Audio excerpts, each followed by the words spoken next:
جعل في السماء بروجا وجعل فيها سراجا وقمرا منيرا وهو الذي جعل الليل والنهار خلفة لمن أراد أن يذكر أو أراد شكورا وأشهد أن لا إله إلا الله وحده لا شريك له هو الأول والآخر والظاهر والباطن وهو بكل شيء عليم وأشهد أن محمدا عبده ورسوله الذي أرسله بالحق بشيرا ونذيرا وداعيا إلى الله بإذنه وسراجا منيرا يا أيها الذين آمنوا اتقوا الله حق تقاته ولا تموتن إلا وأنتم مسلمون يا أيها الناس اتقوا ربكم الذي خلقكم من نفس واحدة وخلق منها زوجها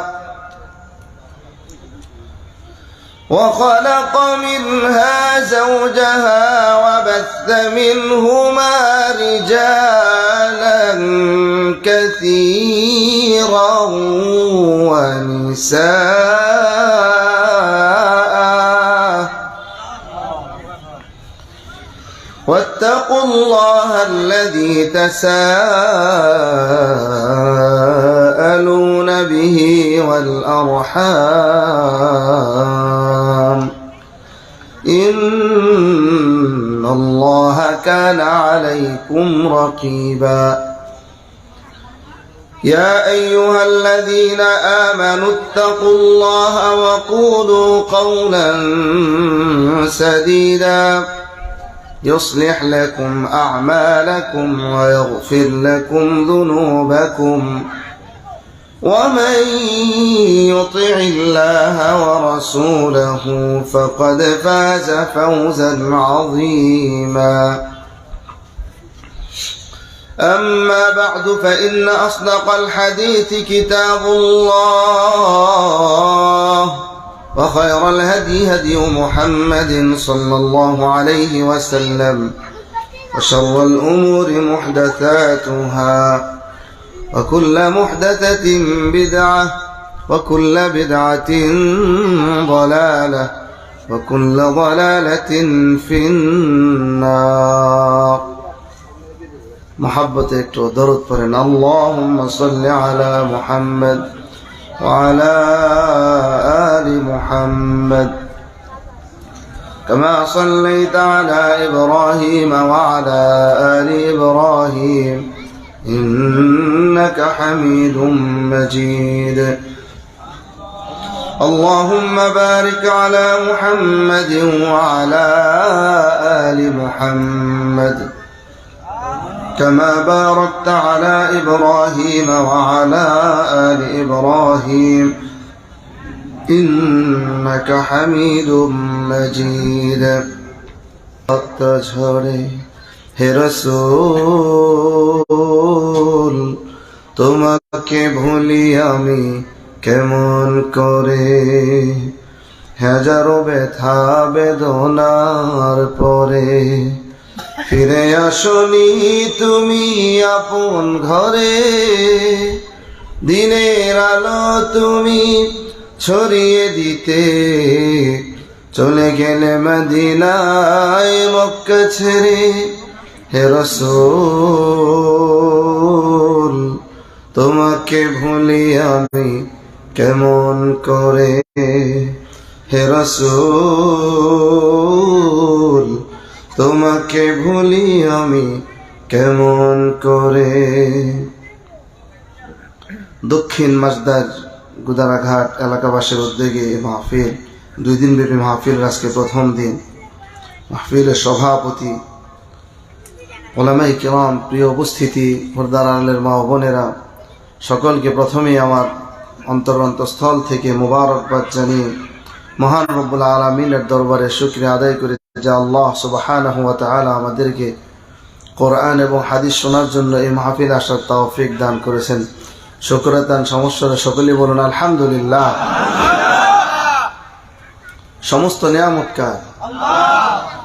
তৃষ্ণা নিবারণে দিলে স্বচ্ছ সাধু পানি, জঠর জ্বালা জোড়াতে আর ফল ফসল জানি, পথের দিশায় তেমনি দিলে, পথের দিশায় তেমনি দিলে রসূল আকরাম,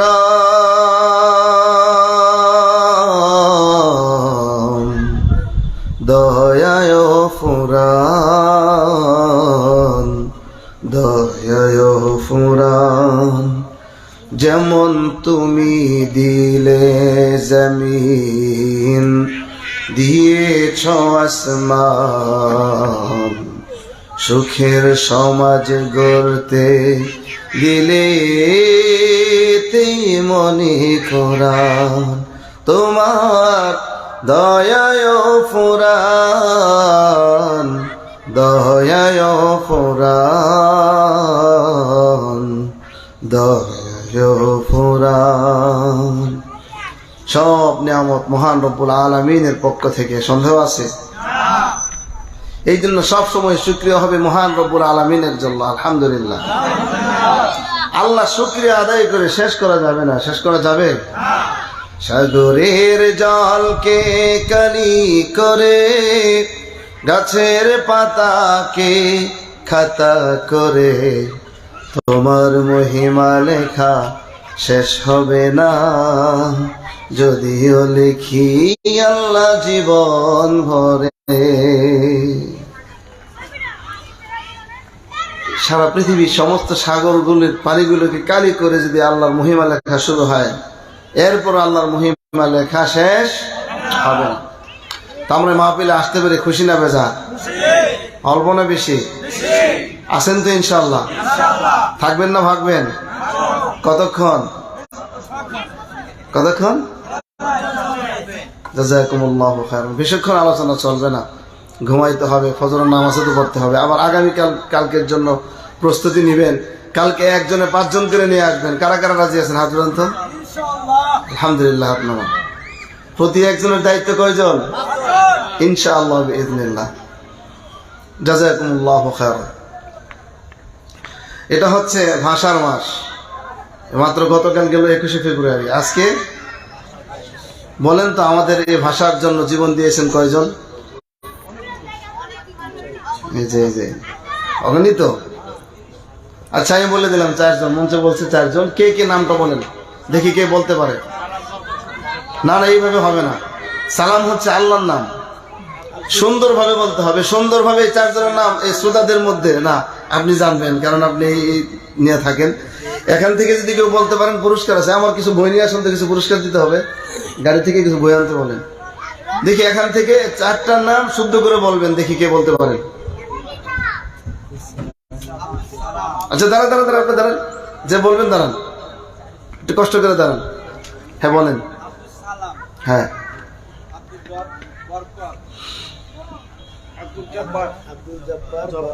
আপনি বলবেন 4 জনের নাম? 3 জন বলতে পারে। 4 জন বলছেন ঠিক আছে, কিন্তু ফুল নামটা বলতে হবে। ওদের নামটা আমরা যদি এইভাবে নেই, ওরা আমাদের রাষ্ট্রের ভাষার জন্য আত্মত্যাগ, মানে সর্বোচ্চ ত্যাগ। হ্যাঁ বলেন বিসমিল্লাহ। 4 জন হয়েছে কিন্তু ফুল নাম হয় নাই। আমি বলবো এখন? আমি বলবো আব্দুল জব্বার, আব্দুল সালাম, রফিকুল ইসলাম, বারাকাতুল্লাহ। কিন্তু আমরা শুধু বলি সালাম, জব্বার, রফিক, বরকত। নামগুলি সঠিকভাবে হয়? এর পিছনেও আল্লাহ জানে কি ষড়যন্ত্র আছে। কারণ এত সুন্দর করে মুসলমানের নামগুলি যদি বোঝা যায় তাহলে বোঝা যাবে যে এগুলি সব মুসলমান। এই যে 4 জন আত্মত্যাগ করেছে, জীবন দিয়েছে ভাষার জন্য, এরা 4 জন কি? প্রথমে বলেন যে এরা কি, মানে এদের ধর্ম কি ছিল? এরা মুসলমান ছিল। তো ওদের নামগুলি এভাবে সালাম, জব্বর। আর জব্বর তো হচ্ছে আল্লাহর নাম, সালাম হচ্ছে আল্লাহর নাম। আব্দুল সালাম মানে হচ্ছে আল্লাহর বান্দা, আর আব্দুল জব্বর মানে হচ্ছে আল্লাহর বান্দা। রফিকুল ইসলাম, ইসলামের বন্ধু। এইভাবে বরকতুল্লাহ, আল্লাহর বরকত। আল্লাহর প্রত্যেকটার সাথে সম্পর্ক আছে, কিন্তু আমরা আল্লাহগুলি বাদ দিয়ে দিছি। মানে কোন নামের আল্লাহ বাদ দিছি, কোন নামের প্রথম অংশ বাদ দিছি। নামটা পুরোপুরি ভাবে বলতে হবে। তো আল্লাহ তাআলা ওদেরকে যদি কোনো ভুল ত্রুটি হয়ে থাকে ক্ষমা করে দিয়ে ওদেরকে শাহাদাতের মর্যাদা দান করেন। জাযাকুমুল্লাহু খায়রান। সূরা ইব্রাহিম আয়াত নাম্বার 24। আউযু বিল্লাহি মিনাশ শাইতানির রাজীম। বিসমিল্লাহির রহমানির রহিম। ألم تر كيف ضرب الله مثلا كلمة طيبة كشجرة طيبة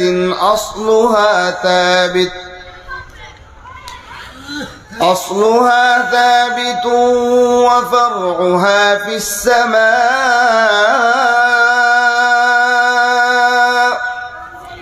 تؤتي أكلها كل حين بإذن ربها ويضرب الله الأمثال للناس لعلهم يتذكرون.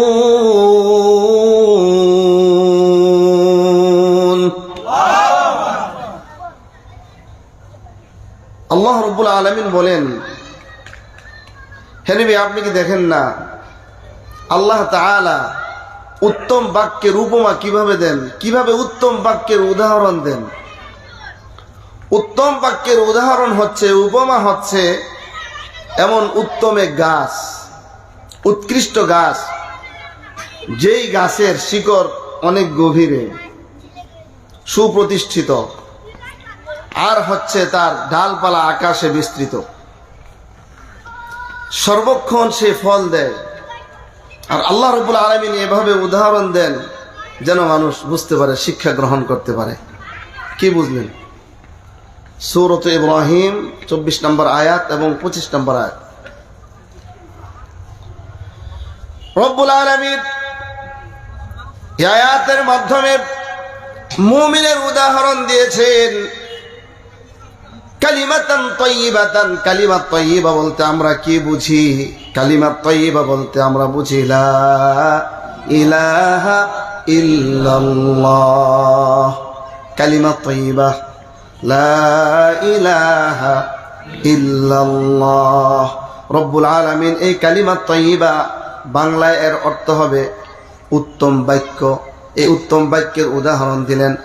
যে ব্যক্তি লা ইলাহা ইল্লাল্লাহ বলবে, ওই ব্যক্তির পরিচয় হবে মুমিন, সে বিশ্বাসী, আল্লাহর একাত্মবাদে বিশ্বাসী।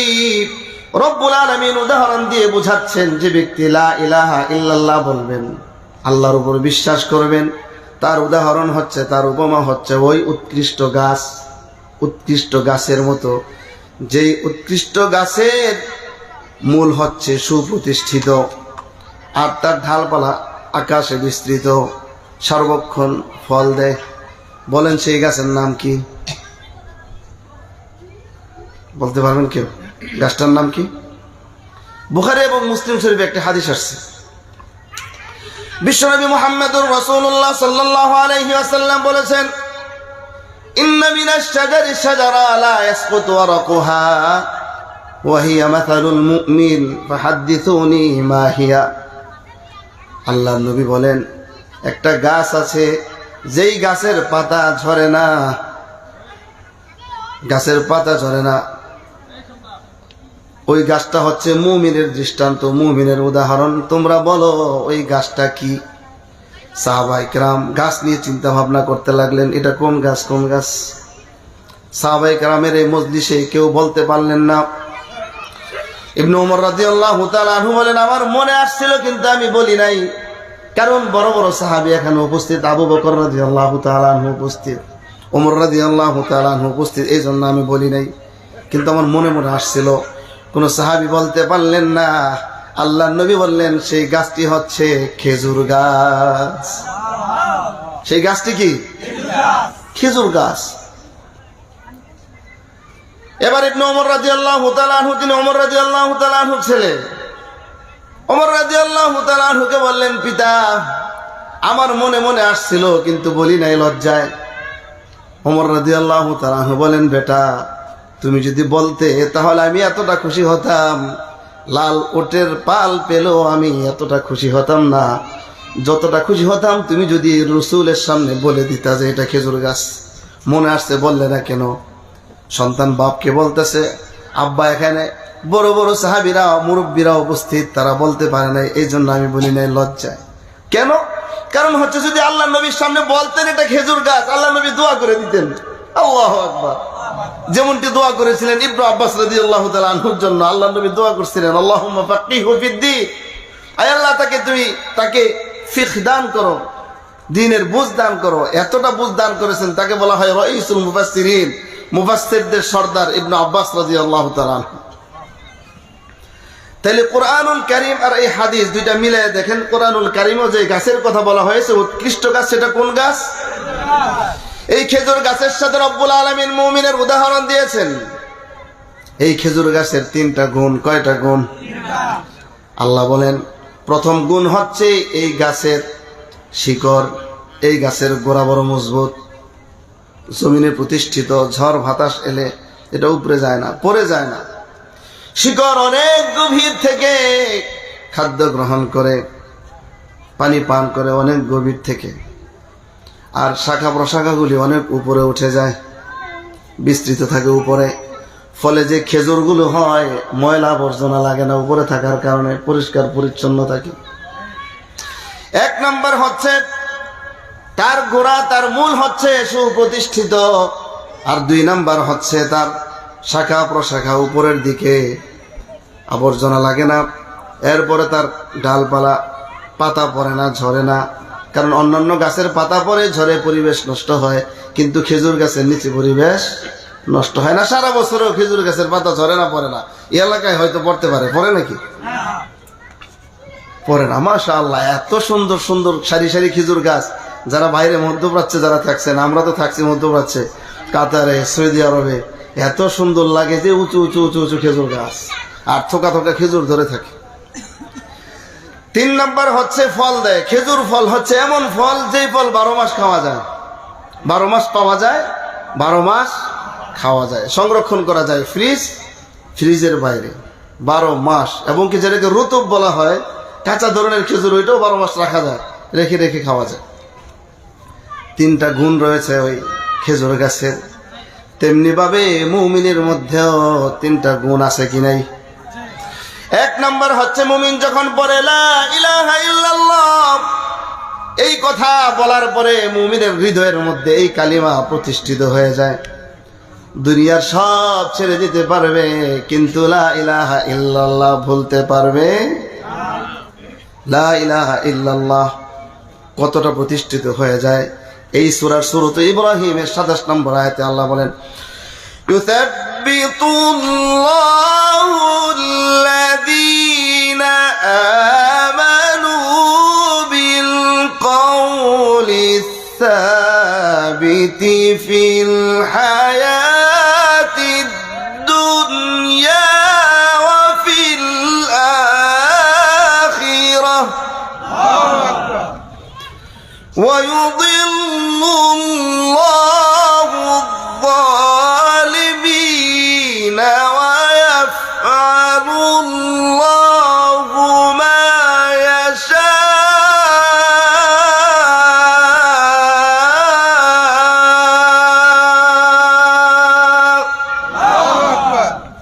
রব্বুল আলামিন এই কালিমার কারণে মুমিনকে পৃথিবীতে প্রতিষ্ঠিত রাখেন, কবরের মধ্যে ফেরেশতাদের সওয়ালের জবাব দেওয়ার সময় সাহস দেন। মুমিনকে যখন ফেরেশতা জিজ্ঞেস করে তোমার রব কে, তোমার ধর্ম কি, সঙ্গে সঙ্গে মুমিন জবাব দিয়ে দেয়। কিভাবে জবাব দিতে পারে? কারণ ওই যে মুমিন দুনিয়াতে পড়েছিল লা ইলাহা ইল্লাল্লাহ, প্রতিষ্ঠিত। আর খেজুর গাছের ফল যেমন 12 মাস খাওয়া যায়, ভালো থাকে, মুমিন যা কিছু করে সেটা ভালো কাজ করে, সে যা কিছু করে ভালো কাজ করতে থাকে। সে ঘুমায়, সেটা ইবাদত। স্ত্রীর মুখে খাবার উঠায় দেয়, সেটা ইবাদত। বুখারী শরীফের হাদিস, আল্লাহর নবী বলেন ইন্নাকা লান তুনফিকু নাফাকাতান তাবতাগি বিহা ওয়াজহাল্লাহ ইল্লা উজিরতা আলাইহি হাত্তা মা তাজআলু ফি ফামি ইমরাতিক। তুমি ভালো উদ্দেশ্যে যে কোনো খাতে ব্যয় করবে, পুরস্কার পাবে, সওয়াব পাবে। এমনকি কোন খাদ্য যখন তোমার স্ত্রীর মুখে তুমি উঠায় দাও, সেইটার বিনিময়েও তুমি সওয়াব পেয়ে যাবে। আরো আসতে বলেন সুবহানাল্লাহ। দেখেন, মুমিন যা করে সেখানে সওয়াব। মুসলিম শরীফের হাদিস, আল্লাহর নবী বলেন আজাবান লিআমরিল মুমিন ইন্না আমরাহু কুল্লাহু লাহু খায়র। মুমিনের বিষয়টা বড় আশ্চর্যের বিষয়। সে যা কিছু করে তার কল্যাণের জন্য করে, সেটা তার জন্য কল্যাণ হয়ে যায়। ইন আসাবাতহু দাররা সাবারা ফাকানা খায়রান লাহু। যদি কোনো বিপদে পড়ে তাহলে সে ধৈর্য অবলম্বন করে, সওয়াব পায়। সুবহানাল্লাহ। ওয়া ইন আসাবাতহু সাররা শাকারা ফাকানা খায়রান লাহু। আর ভালো কিছু পেলে শুকরিয়া আদায় করে কার? আল্লাহর। আল্লাহর রাসূল বলেন ফাকানা খায়রান লাহু। বিপদে পড়লেও সওয়াব পায়, সুখে থাকলেও, দুঃখের মধ্যেও সওয়াব, সুখের মধ্যেও। লাভ আছে কি নেই? নিয়ত ভালো যদি করে, লা ইলাহা ইল্লাল্লাহ বলার পর থেকে তার সওয়াব শুরু হয়। যদি রাত্রিবেলা ঘুমায়, ফজরের সময় উঠবার জন্য নিয়ত করে ঘুমায়, এইটা হচ্ছে তার ইবাদত, তার জন্য হয়ে যায়। যদি দুপুরে একটু ঘুমায়, আসরের নামাজের আগে উঠে নামাজ পড়ার উদ্দেশ্যে, সেটা ইবাদত হয়ে যায়। যদি এই নিয়তে খায় আমি খাবো কারণ ইবাদত করতে হবে, শরীরে শক্তি দরকার, তাইলে সেটাও ইবাদত হয়ে যায়। মুমিন যা কিছু করে খালি সওয়াব আর লাভ, আর লাভ, লাভ আর লাভ। তো 2 নম্বর গেল। একটা হচ্ছে মুমিনও প্রতিষ্ঠিত। খেজুর গাছ যেমন পড়ে না টলে না, মুমিনও জীবন দেয় কিন্তু ইমান দেয় না, প্রতিষ্ঠিত। আর খেজুর গাছের ফল যেমন 12 মাস খাওয়া যায়, ফল দেয়, মুমিনও সারাক্ষণ ফল দিতে থাকে। সে যা কিছু করে অন্যের উপকারের জন্য করে, অথবা নিজের উপকারের জন্য করে, নিজের ভালোর জন্য করে। এটাই হচ্ছে মুমিনের সিফাত, মুমিনের গুণ। যদিও আমাদের বাংলাদেশে মসজিদেও জুতা চুরি করে মুমিন, এমন মুমিনও আছে কি নাই? সেদিকে আজকে যাওয়ার সুযোগ নেই। আমার যে টপিকটা নিচে ওইটা নিয়ে আমরা আলোচনা করি। টপিকটা এখনো মনে হয় বুঝার আপনাদের বাকি থাকার কথা না। বলেন তো আমার আজকের আলোচনার টপিকটা কি, বিষয়টা কি? মাশাআল্লাহ, এই তো বুঝে গেছে। ফাদাইলু লা ইলাহা ইল্লাল্লাহ, লা ইলাহা ইল্লাল্লাহর ফজিলত করো কত, এর গুরুত্ব কত। 3 নাম্বার হচ্ছে খেজুর গাছের শাখা প্রশাখা আসমানে বিস্তৃত। মুমিনের আমলগুলি উপরে উঠতে থাকে। ইলাইহি ইয়াসআদুল কালিমুত তাইয়্যিব ওয়াল আমালুস সালিহু ইয়ারফাউ। মুমিনের আমল উপরে উঠতে থাকে। দেখুন তিরমিজি শরীফের একটা হাদিস, আল্লাহর নবী বলেন মা ক্বালা আবদুন ক্বাত্তু লা ইলাহা ইল্লাল্লাহ মুখলিসান মিন কলবিহি ইল্লা ফুতিহাত লাহু আবওয়াবুস সামা হাত্তা তুফদিয়া ইলাল আরশ। যখন কোনো বান্দা অন্তর থেকে বলে লা ইলাহা ইল্লাল্লাহ, ইখলাসের সাথে অন্তর থেকে বলে লা ইলাহা ইল্লাল্লাহ, সঙ্গে সঙ্গে আসমানের দরজাগুলো খুলে যায়। সঙ্গে সঙ্গে আসমানের দরজাগুলি খুলে যায়। আর লা ইলাহা ইল্লাল্লাহ আরশ পর্যন্ত পৌঁছে যায়। কার কথা? তাইলে সবাই এখন মন থেকে ইখলাসের সাথে আমার সাথে বলেন, একবার ইখলাসের সাথে বলতে হবে কিন্তু, লা ইলাহা ইল্লাল্লাহ, লা ইলাহা ইল্লাল্লাহ। এই আমল এখন কোথায় পৌঁছে গেছে? আরশে পৌঁছে গেছে। বলেন তো আরশটা কি জিনিস? আরশ কি জিনিস? কেউ বলতে পারবেন নিচ থেকে যে আরশ কি জিনিস? আরশের পরিচয়টা দিবেন, তাহলে পুরস্কার আছে আমার পক্ষ থেকে। আরশের পরিচয় দেন। আরশ, আরশের বিষয়ে রব্বুল আলামিন কুরআনুল কারীমের মধ্যে 21টা আয়াতের মধ্যে আলোচনা করেছেন। কয়টা আয়াত? 21টা আয়াতের মধ্যে আরশের ব্যাপারে আলোচনা করছেন। হ্যাঁ, আমরা মুসলমান, আমরা আরশ সম্পর্কে জানি না। আল্লাহ তাআলা 21টা আয়াতের মধ্যে আরশ সম্পর্কে আলোচনা করেছেন। বলেন তো ভাই কয়টা আয়াতের মধ্যে? আরশ হচ্ছে আল্লাহ যা কিছু সৃষ্টি করেছেন সমস্ত সৃষ্টি থেকে সবচাইতে বড় সৃষ্টি। আসমান জমিন সৃষ্টি করার আগে আরশ সৃষ্টি করেছেন, পানির উপরে আরশ সৃষ্টি করেছেন। আরশটা সবচাইতে উপরে গম্বুজের মতো, সবচাইতে যেমন বড় সবচাইতে ভারী। এই আরশের পায়ে আছে, আর আরশের চতুর্দিকে ফেরেশতারা আছে। সূরাত গাফির আয়াত নাম্বার 7 রব্বুল আলামিন বলেন, الذين يحملون العرش ومن حوله يسبحون بحمد ربهم ويؤمنون به ويستغفرون للذين آمنوا। ওই সমস্ত ফেরেশতারা যারা আরশকে বহন করে, ওয়ামান হাওলাহু, এবং যারা আরশের চতুর্দিকে আছে, ইউসাব্বিহুনা বিহামদি রাব্বিহিম, আল্লাহর প্রশংসা করে, তাসবিহ করে। আর আরশের ফেরেশতা যারা বহন করে ওদের ব্যাপারে সূরাতুল হাক্কা আয়াত নাম্বার 17 আল্লাহ রাব্বুল আলামিন বলেন, ওয়া ইয়াহমিলু আরশা রাব্বিকা ফাওকাহুম ইয়াওমাইযিন সামানিয়া। কিয়ামতের দিন 8 জন ফেরেশতা আরশকে বহন করবে। কয়জন ফেরেশতা? 8 জন ফেরেশতা। তবরানীর বর্ণনায় এসেছে রাসূলুল্লাহ সাল্লাল্লাহু আলাইহি ওয়াসাল্লাম বলেছেন, যে সকল ফেরেশতারা আরশ বহন করবে তাদের মধ্য থেকে একজন ফেরেশতার বর্ণনা দেওয়ার জন্য আমি নির্দেশ পেয়েছি। আল্লাহর নবী আবার বলেন, ফেরেশতাটা কেমন? বর্ণনা দিচ্ছেন কে? জবাব নাই। দেখছেন আপনারা কি বিরক্ত হয়ে গেছেন?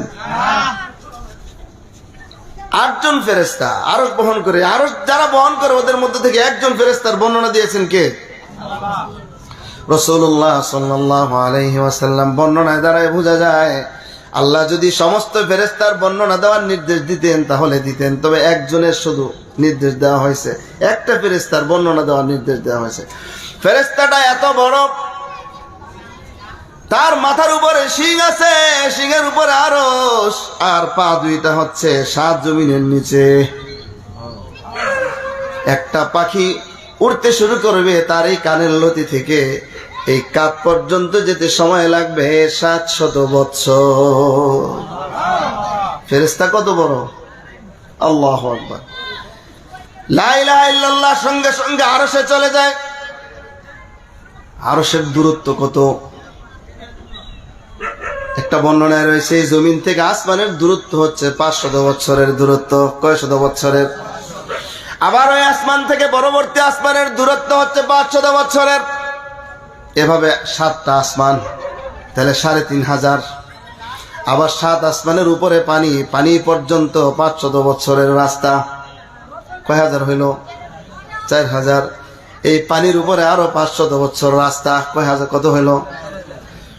এর উপরে হচ্ছে আরশ। এই 4500 বছরের রাস্তা মুহূর্তের মধ্যে চলে যায়। কত দ্রুত যায়! যায় কি চুপ করে থাকে? লা ইলাহা ইল্লাল্লাহ। যাওয়ার পরে কাজ আছে। কাজটা কি? তবরানীর বর্ণনায় আরেকটা হাদিস বলি। আল্লাহ নবী বলেন, আল্লাযীনা ইয়াযকুরুনা মিন জালালিল্লাহি মিন তাসবিহিহি ওয়া তাহমিদিহি ওয়া তাহলিলিহি ওয়া তাকবীরিহি ইয়াতাআতাফনা হাওলাল আরশি লাহুন্না দাওয়্যুন কাদাওয়্যিন নাহলি ইউযাক্কিরনা বিসাহিবিহিন। যখন কোনো বান্দা সুবহানাল্লাহ বলে, আলহামদুলিল্লাহ বলে, আল্লাহু আকবার বলে, লা ইলাহা ইল্লাল্লাহ বলে, আল্লাহ নবী বলেন এই কালিমা সঙ্গে সঙ্গে চলে যায় আরশে। আরশের চতুর্দিকে মৌমাছির মতো গুনগুন করে বলতে থাকে আল্লাহ। দক্ষিণ মাছদার গুদারাঘাট এলাকাবাসীর উদ্যোগে ওই যে মাহফিলের কিছু লোক, অমুকের ছেলে অমুক অমুক, তোমার নাম স্মরণ করতেছে, বলতেছে লা ইলাহা ইল্লাল্লাহ। এরপর আল্লাহর নবী বলেন, তোমরা কি চাও না এটা যে কোনো কিছু সারাক্ষণ আরশের মধ্যে যায় তোমার নাম আল্লাহর কাছে স্মরণ করাইতে থাকুক? এটা কি চান? চান? তাহলে সব সময় কি বলবেন? লা ইলাহা ইল্লাল্লাহ, লা ইলাহা ইল্লাল্লাহ, লা ইলাহা ইল্লাল্লাহ। নেই কোনো মাবুদ আল্লাহ ছাড়া, নেই কোনো মাশূক আল্লাহ ছাড়া, তুমি যে লা শারীকা লা, লা ইলাহা ইল্লাল্লাহ। বলেন লা ইলাহা ইল্লাল্লাহ বলতে ওযু লাগে? পশ্চিম দিকে ফিরতে হয়? কি করতে হয় বলেন তো? লা ইলাহা ইল্লাল্লাহর জন্য শর্ত কি বলার জন্য?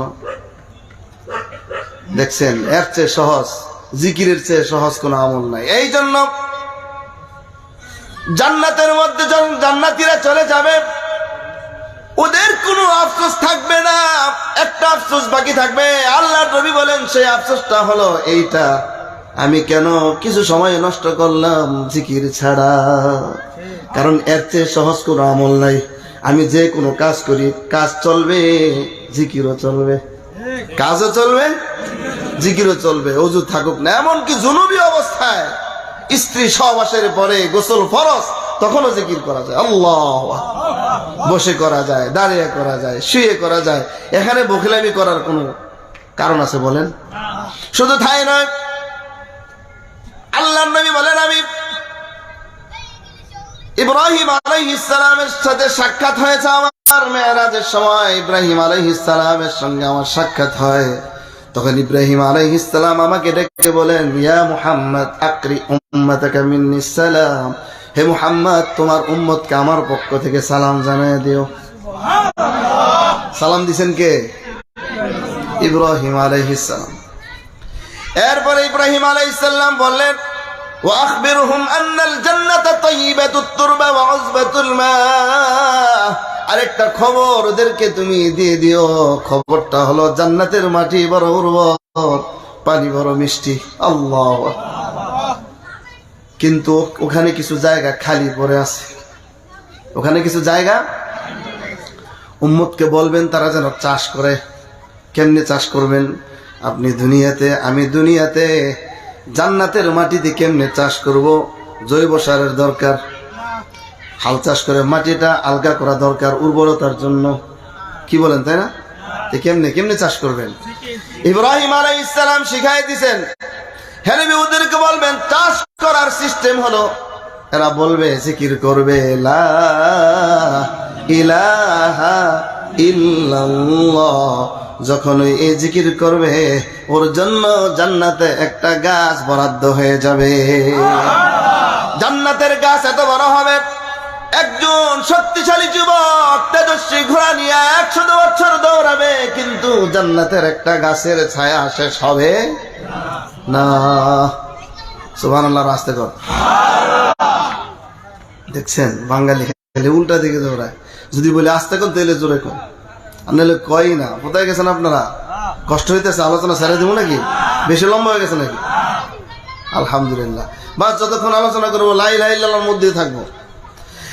এরপর আল্লাহ নবী বলেছেন, আফদলুদ যিকরি লা ইলাহা ইল্লাল্লাহ। আফদলুদ যিকর লা ইলাহা ইল্লাল্লাহ। সবচেয়ে উত্তম জিকির হলো লা ইলাহা ইল্লাল্লাহ, লা ইলাহা ইল্লাল্লাহ। এই জিকির করার ক্ষেত্রে কৃপণতা করবেন না, ভাঙবেন না, ভাঙার দরকার নাই। কারণ সুন্নাহ ভিত্তিক জিকির হলো লা ইলাহা ইল্লাল্লাহ। কারণ অসংখ্য হাদিস রয়েছে এই পুরা জিকিরের, লা ইলাহা ইল্লাল্লাহ। অন্যদিকে ইল্লাল্লাহর জিকিরের একটা হাদিসও নাই। আমি কিন্তু, আমার ভুল বুঝবেন না, আমি কিন্তু জায়েজ না জায়েজ বলতেছি না। কালকে দেখবেন অন্য কিছু বলেন কিনা। আমি জায়েজ না জায়েজ বলতেছি না, বলতেছি কোন সুন্নায় নাই যে ইল্লাল্লাহ জিকির করলে এই ফজিলত আছে। অন্যদিকে লা ইলাহা ইল্লাল্লাহর জিকিরের ফজিলত অনেক আছে। তাহলে কি করবেন? লা ইলাহা ইল্লাল্লাহ জিকির করলে কত লাভ! আল্লাহু আকবার, কত লাভ! দেখছেন লাভ কত? এই লা ইলাহা ইল্লাল্লাহর পাওয়ার কত! এই লা ইলাহা ইল্লাল্লাহ আমাকে আপনাকে জাহান্নাম থেকে মুক্ত করে দিবে। যেই ব্যক্তি সকালবেলা এবং বিকালবেলা। সকালবেলা পড়বে লা ইলাহা ইল্লাল্লাহ 100 বার। কতবার? 100 বার। আল্লাহর নবী বলেন 1 নম্বর লাভ হলো তার 10টা গোলাম আজাদ করার সমান সওয়াব পাবে। 2 নম্বর লাভ হবে 100 সওয়াব তার আমলনামায় লেখা হবে। 3 নম্বর লাভ হলো 100 গুনাহ ক্ষমা করে দেওয়া হবে। 4 নম্বর লাভ হলো সারাদিন শয়তান থেকে এই কালিমা তাকে হেফাজত করবে। তবে এই কালিমাটা শুধু লা ইলাহা ইল্লাল্লাহ না, সাথে আরেকটু আছে, শিখবেন আজকে, শিখবেন, এটা আরেকটু বেশি আছে, বলবো। লা ইলাহা ইল্লাল্লাহু ওয়াহদাহু লা শারীকা লাহু লাহুল মুলকু ওয়া লাহুল হামদু ওয়া হুয়া আলা কুল্লি শাইইন কাদির। মূলত লা ইলাহা ইল্লাল্লাহ আর বাকি যে শব্দগুলো, এগুলো হচ্ছে আল্লাহর প্রশংসা, আল্লাহর প্রশংসা করা, আল্লাহর তাওহীদের ঘোষণা দেওয়া, আল্লাহর বরত্বের ঘোষণা দেওয়া। অর্থ কি লা ইলাহা ইল্লাল্লাহ? আসলে অর্থ পরে বলবো, শুধু এটার একবার অর্থ বলি, কারণ সামনে আমার অর্থ তো বলতেই হবে। এখন শুধু এটা একবার বলে দিই, লা ইলাহা ইল্লাল্লাহ, আল্লাহ ছাড়া কোনো সত্য মাবুদ নাই। ওয়াহদাহু লা শারীকা লাহু, তিনি একক, তার সাথে কোনো শরীক নাই। লাহুল মুলকু, রাজত্ব একমাত্র তার। ওয়া লাহুল হামদু, সমস্ত প্রশংসা। ওয়া হুয়া আলা কুল্লি শাইইন কাদির, তিনি সর্বময় ক্ষমতার অধিকারী। আল্লাহু আকবার। আমলটা করবেন সকালে 100 বার, বিকালে 100 বার। হাত তুলেন দেখি কারা কারা আমলটা করতে পারবেন। আল্লাহ তৌফিক দান করুন। বলেন আমি, হাত নামান। এবার বলেন কে পারবেন এই পুরাটা যেটা বললাম, দেখি কে পারে। লা ইলাহা, বলেন বলেন বলেন। না না, আপনারা ওই দিক থেকে বলেন।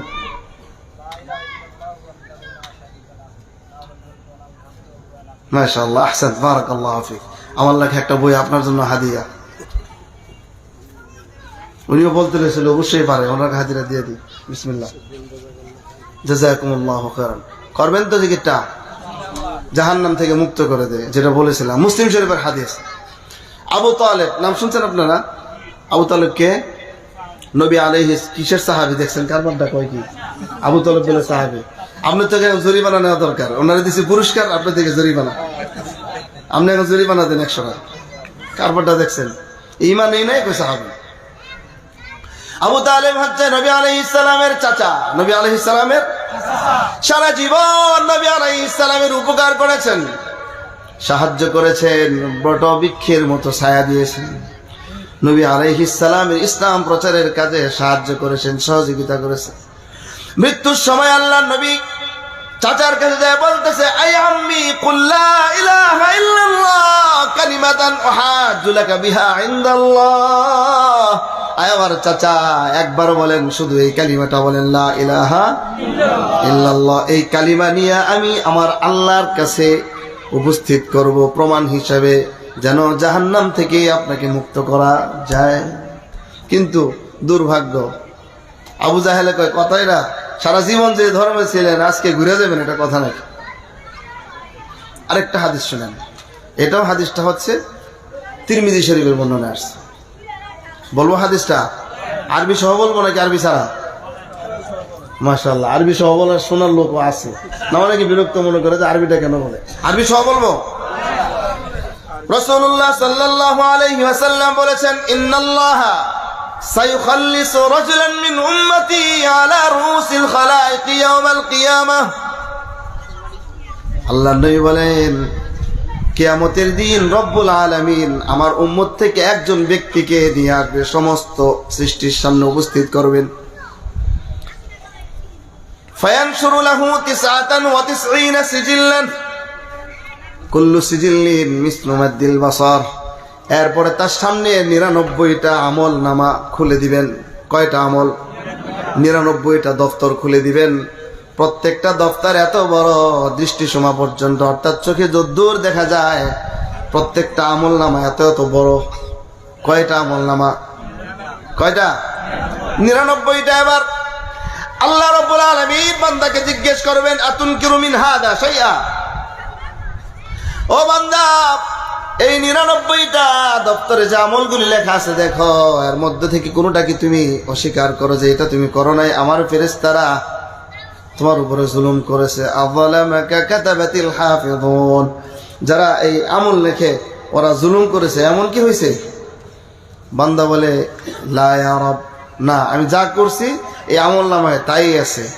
এবার রব্বুল আলামিন তাকে জিজ্ঞেস করবেন আলাকা উযরুন, তোমার কি কোনো উযর আছে, কোনো অজুহাত আছে?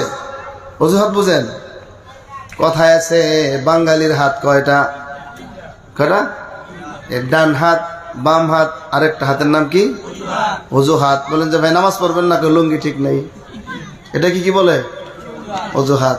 নামাজ পড়বেন না, টুপি নাই, নামাজ পড়েন না, গোসল করি নাই, নানান কথা বলে। কিন্তু আল্লাহর কাছে কি এগুলি বলে চলবে? আল্লাহর কাছে যদি আপনি বলেন আল্লাহ অজুহাত আছে, কি আমার লুঙ্গি খারাপ ছিল, তখন আল্লাহ বলবেন কেন তোর লুঙ্গি খারাপ ছিল? আমি তোরে যেভাবে সৃষ্টি করেছি, যারা 5 ওয়াক্ত সালাত আদায় করেছে ওদেরকেও তো আমি সৃষ্টি করেছি। ওরা যদি লুঙ্গি পাক রাখতে পারে তাহলে তুমি কেন রাখতে পারলে না? শেষ। ওজোর কি শেষ। দুনিয়া মানুষের কাছে নানান কিছু বোঝানো যায়, এই হয়েছে, এন হয়েছে, তেন হয়েছে। আল্লাহর কি অজুহাত দেওয়া যাবে? সেখানে অজুহাত নাই। বান্দা বলবে আল্লাহ কোনো অজুহাত নাই। বলে তোমার কি কোনো নেক আমল আছে যে নেক আমল দিয়ে এগুলির মোকাবেলা করবে? বিপরীতে বলে লা ইয়া রব, আয় আমার রব, আমার কাছে এমন কোনো নেক আমলও নাই, কারণ আমার সামনে 99টা দপ্তর খোলা আছে। প্রত্যেকটা দপ্তর তো চোখের সীমা পর্যন্ত, দৃষ্টি সীমা পর্যন্ত বড়। এতগুলো পাপ, এগুলির মোকাবেলায় আমার কাছে তেমন কোনো নেক আমল নাই। এবার আল্লাহ বলবেন ইন্নালাকা ইনদানা হাসানাহ, আমার কাছে একটা নেক আমল আছে। আল্লাহু আকবার, আমার কাছে একটা নেক আমল আছে। এই কথা বলার পরে ফায়াখরুজু লাহু বিতাকাতান, একটা কার্ড বের করবেন, ফিহা আশহাদু আল্লা ইলাহা ইল্লাল্লাহ। ওই কার্ডের মধ্যে লেখা লা ইলাহা ইল্লাল্লাহ। বলে এই যে তোমার একটা নেক আমল আছে। এই নেক আমল দেখে বান্দা তখন বলবে মা হাদিহিল বিতাকা মা হাদিহিস সিজিল্লাত, আয় আল্লাহ এই ছোট্ট একটা কার্ড 99টা দপ্তরের সামনে কি হবে? এই ছোট্ট একটা কার্ড দিয়া এই 99টা পাপের খাতার সামনে ছোট্ট একটা কার্ড দিয়ে কি হবে? আল্লাহ আল্লাহ বলবেন ইন্নাহু লা যুলমা আলাইকাল ইয়াওম, আজকে জুলুম করা হবে না, ন্যায় বিচার করা হবে। ঠিক আছে, ওজন নিয়ে আস, ওজন দাও। দাড়ি পাল্লা নিয়ে আসা হবে। ফাতুদউ সিজিল্লাত ফি কিফাতিন, দাড়ির এক পাল্লায় 99টা দফতর রাখা হবে।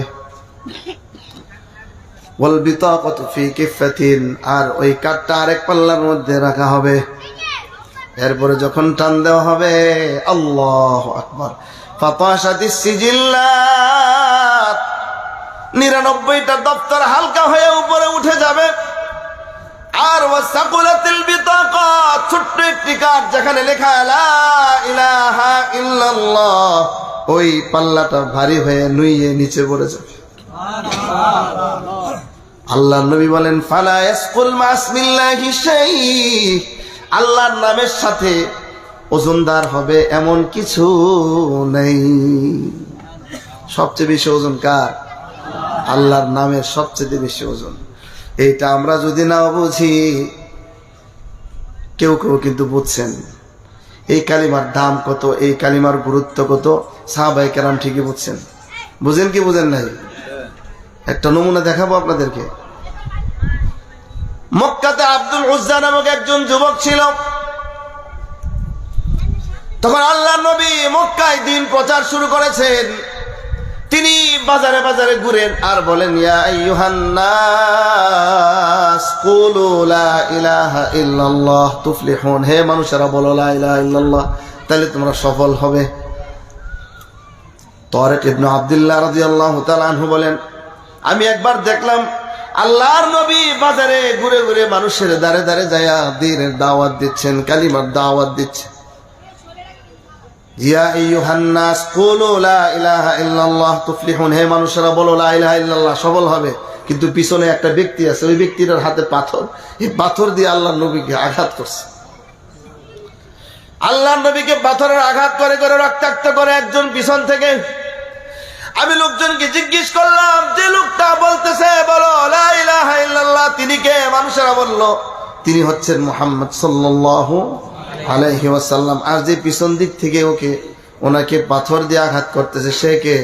বলে সে তার চাচা আবু লাহাব। আবু লাহাব তাকে পাথরের আঘাত করে আর বলে সে কাযযাব, সে মিথ্যাবাদী, তোমরা তার কথা শুনবে না। নবী আলাইহিস সালাম লা ইলাহা ইল্লাল্লাহর দাওয়াত দিচ্ছেন। খবর পৌঁছে গেছে মক্কায়। আব্দুল উজ্জা শিশুকালেই তার বাপ দুনিয়া থেকে চলে যায়। দায়িত্ব নিয়ে নেয় তার চাচা। আর সে তার কাজ হয়ে যায় শুধু ওট, বকরি, ছাগল, ভেড়া এগুলি লালন পালন করা। চাচা তাকে যথেষ্ট সম্পদ দিয়ে দিয়েছেন।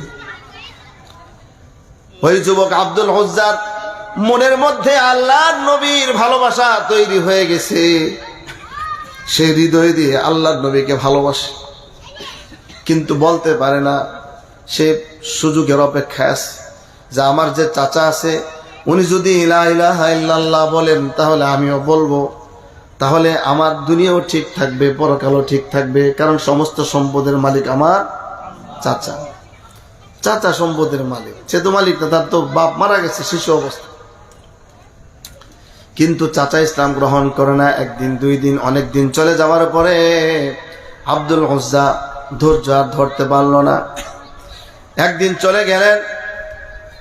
আব্দুল উজ্জা তার চাচার সামনে গিয়ে বলতেছে, ও আমার চাচা, আপনি কি বিশ্বনবী মুহাম্মদুর রাসূলুল্লাহ সাল্লাল্লাহু আলাইহি ওয়াসাল্লামকে নবী যে তিনি আল্লাহর নবী যে দাবি করে এটাকে আপনি বিশ্বাস করেন?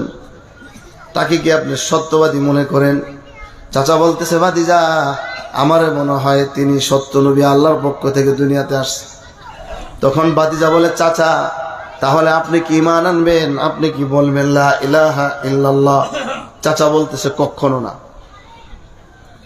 কখনো বলবো না।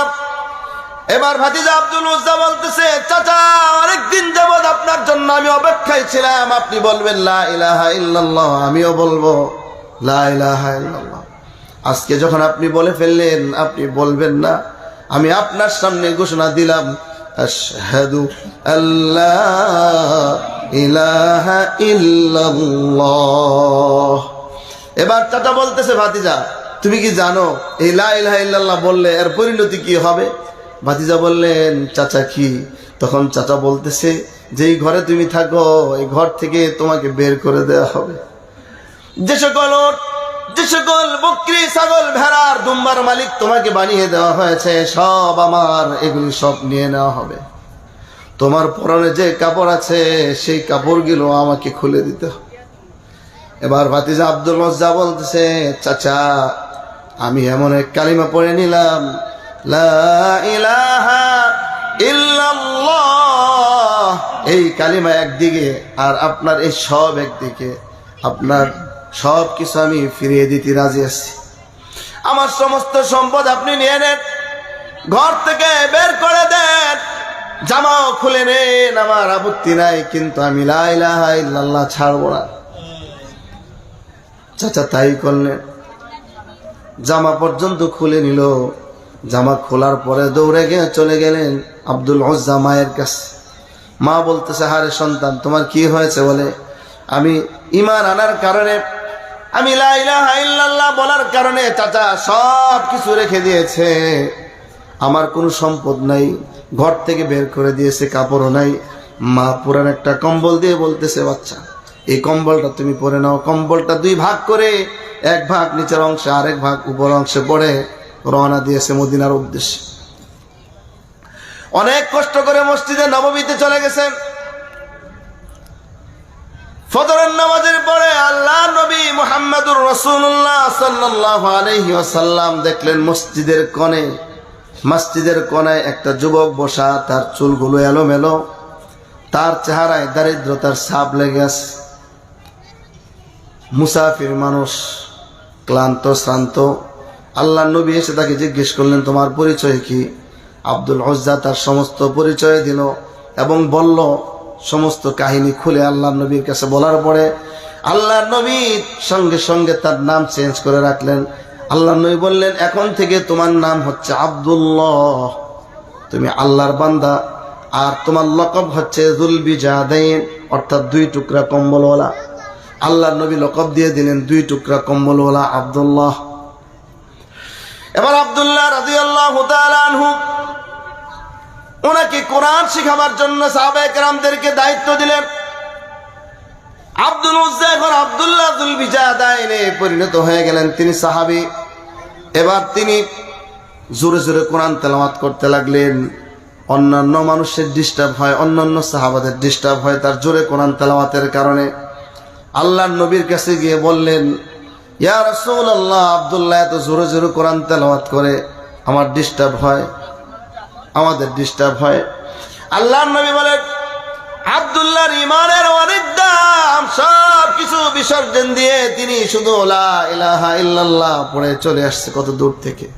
ও আমার সাহাবীরা, তাকে তোমরা ডিস্টার্ব করো না, যদিও ডিস্টার্ব হয় মেনে নাও, আব্দুল্লাহকে জোরে জোরে কোরআন তেলাওয়াত করতে দাও।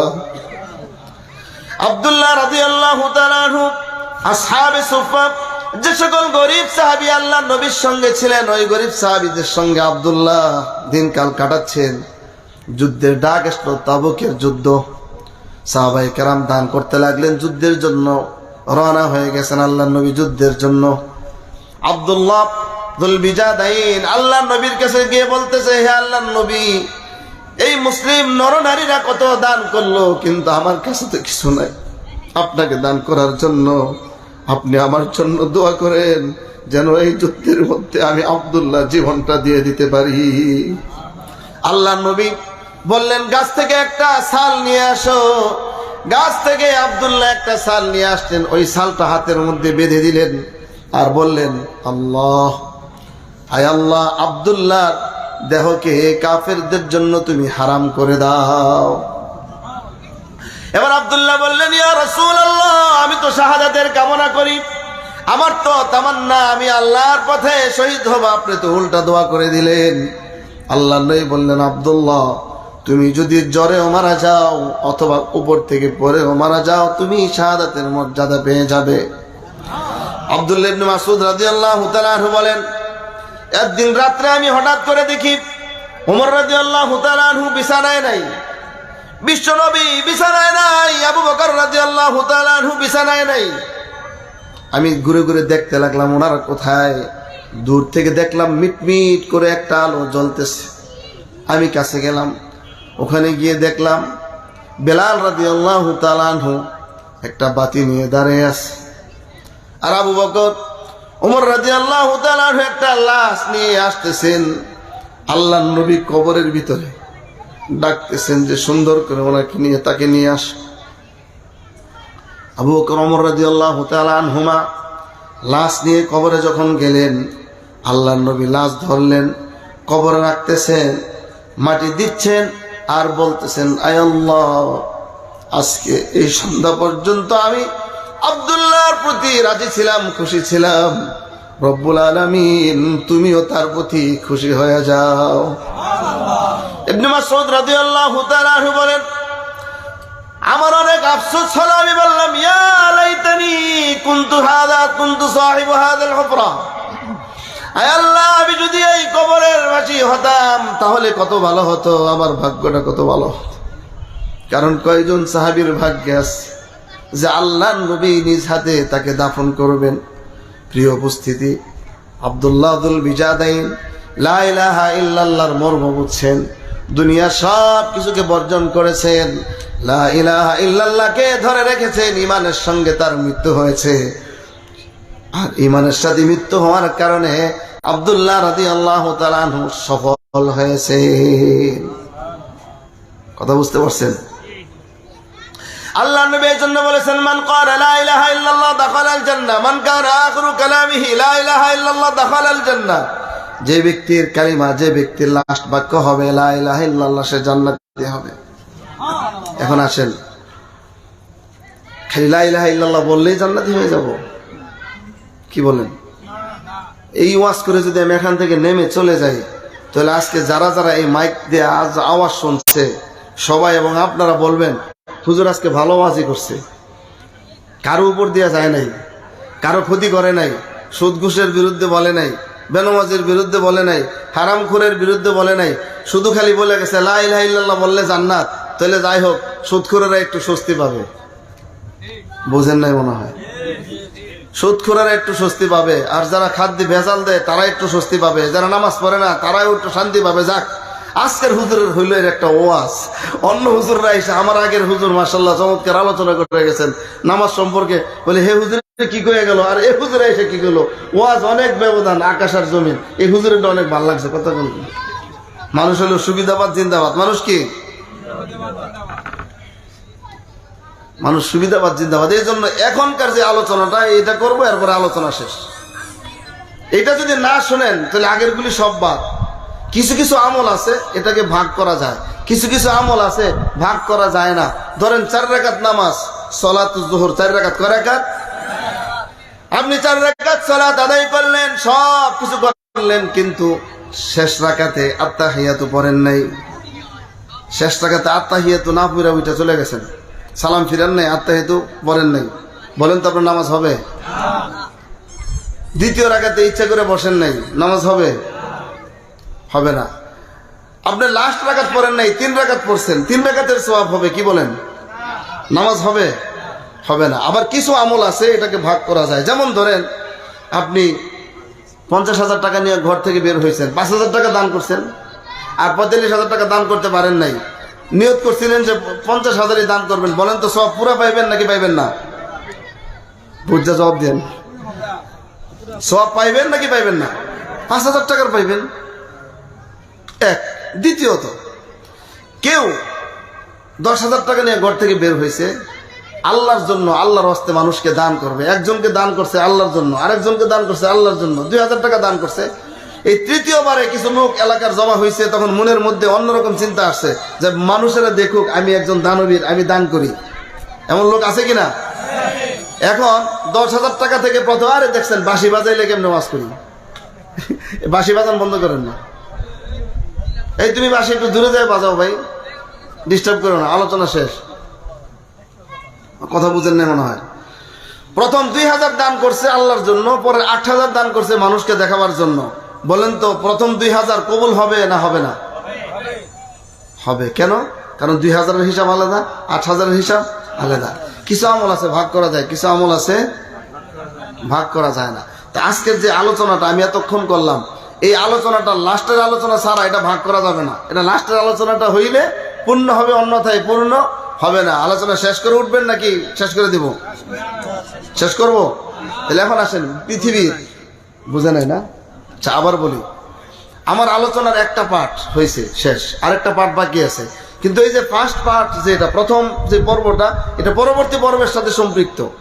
পরবর্তী পর্ব যদি না শোনেন তাহলে এই যে শুনলেন এতে আপনি লসেও পড়তে পারেন।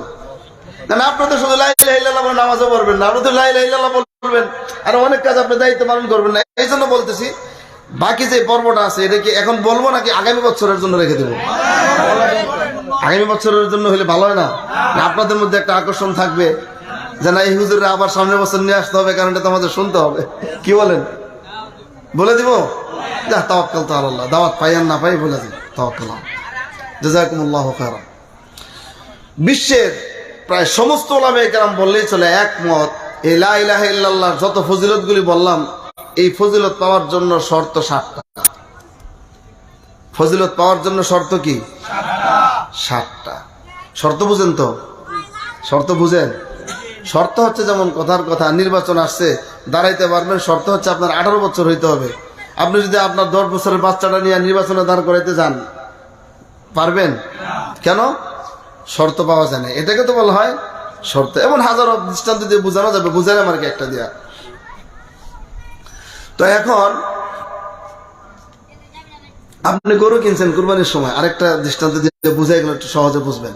গরু কিনছেন, সব কিছু শেষ, এখন বাকি আছে আপনি টাকা দিবেন, টাকা দেওয়া শর্ত। আপনি টাকা দিবেন, সে গরু দিবে। এখন যদি টাকা না দেন তাহলে গরু দিবে?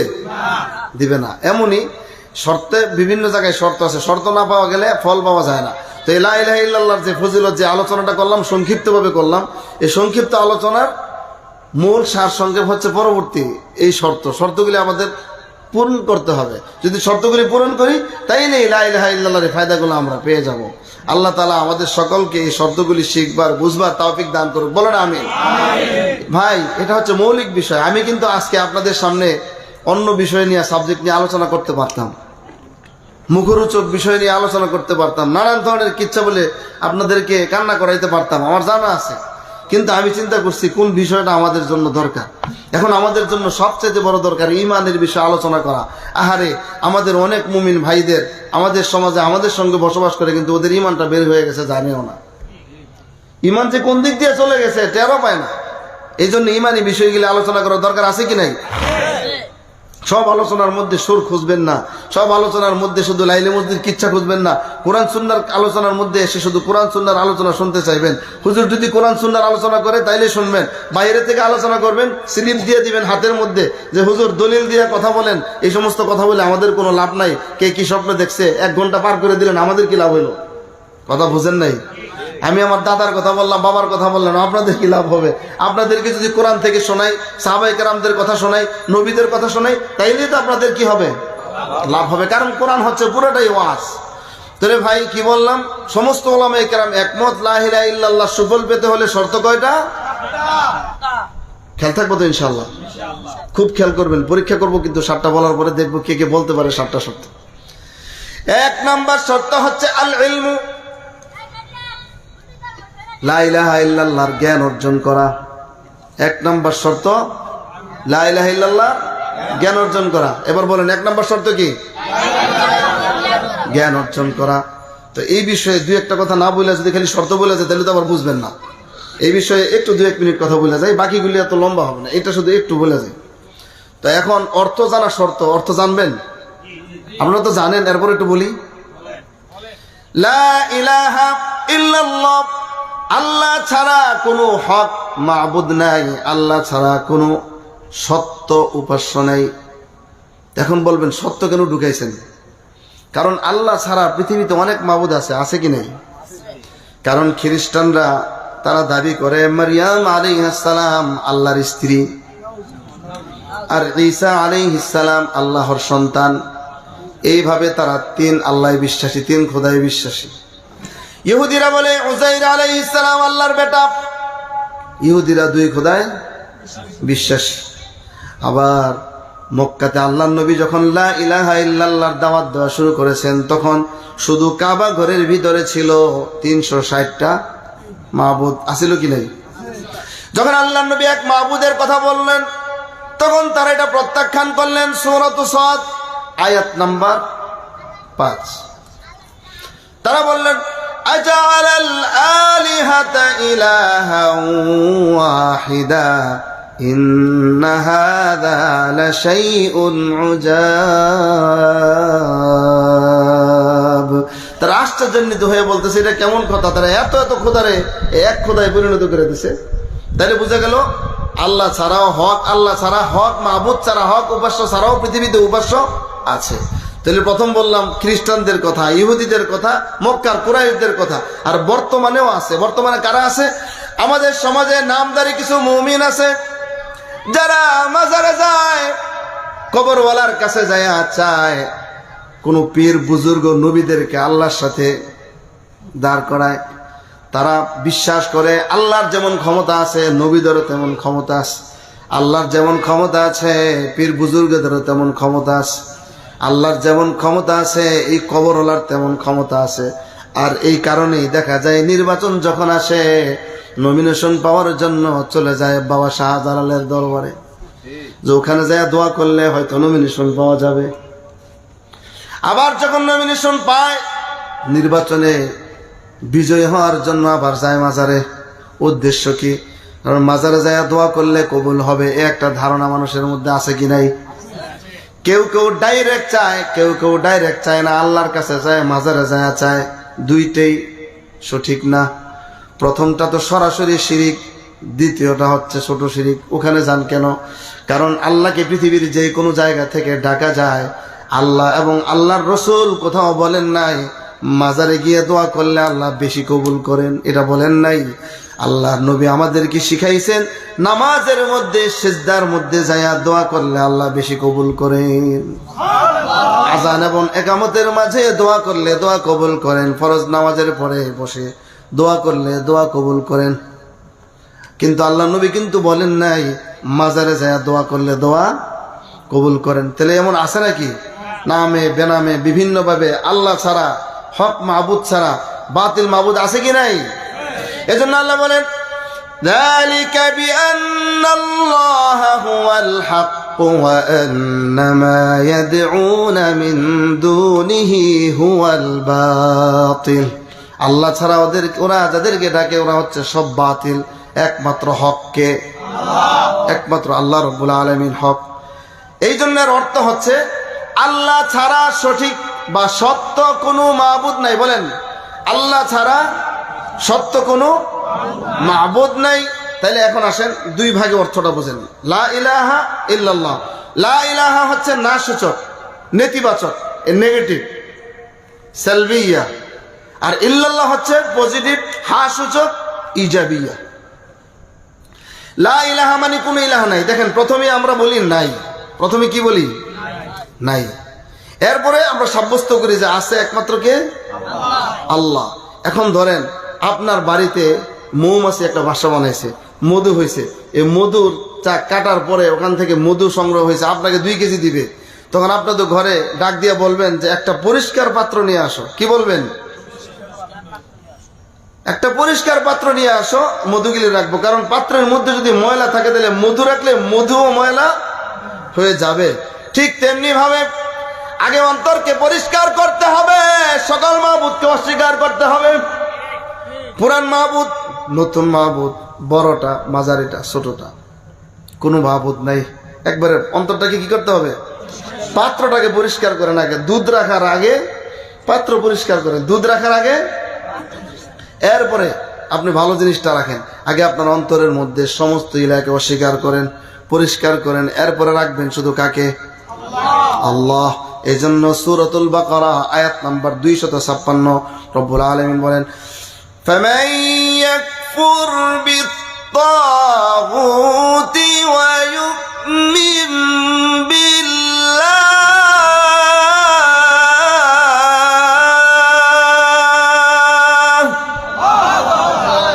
ফামান ইয়াকফুর বিত্তাগুতি ওয়া ইউমিন فقد استمسك بالعروة الوثقى لا انفصام لها والله سميع عليم।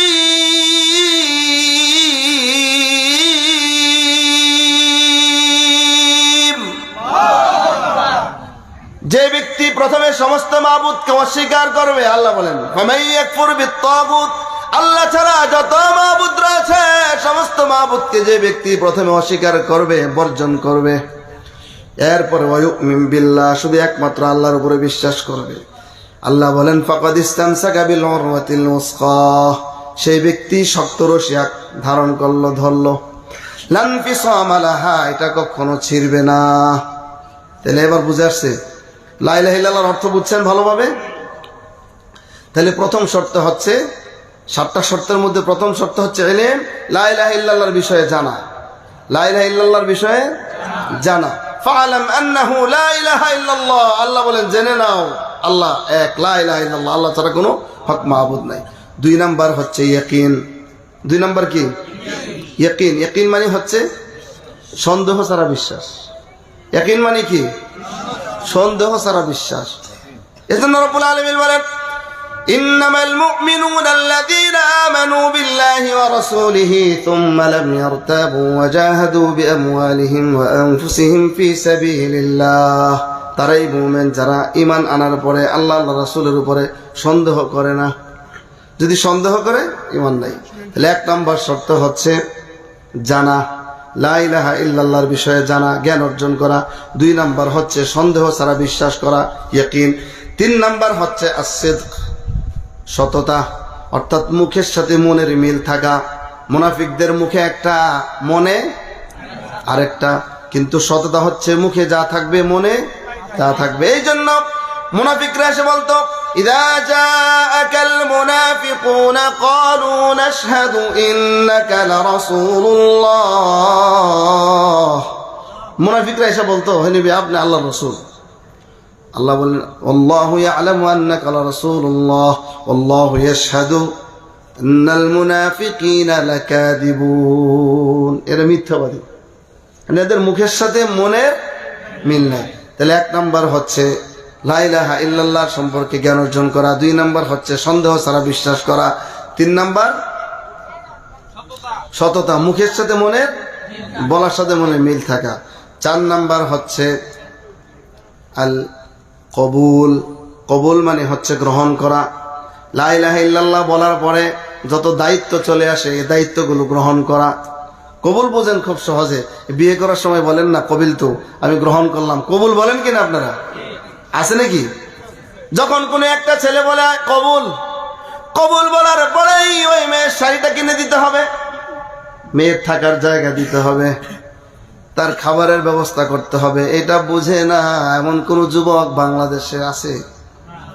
সবাই বুঝে যে কবুল বললাম এরপরে দায়িত্ব আছে, কবুল বলে চলে গেলাম, 1 মাস 2 মাস খবর নাই, ওদিকে মেম্বার চেয়ারম্যান কমিশনার বিচার আচার শুরু হয়ে যাবো, মামলা মোকদ্দমা, ঠিক কিনা?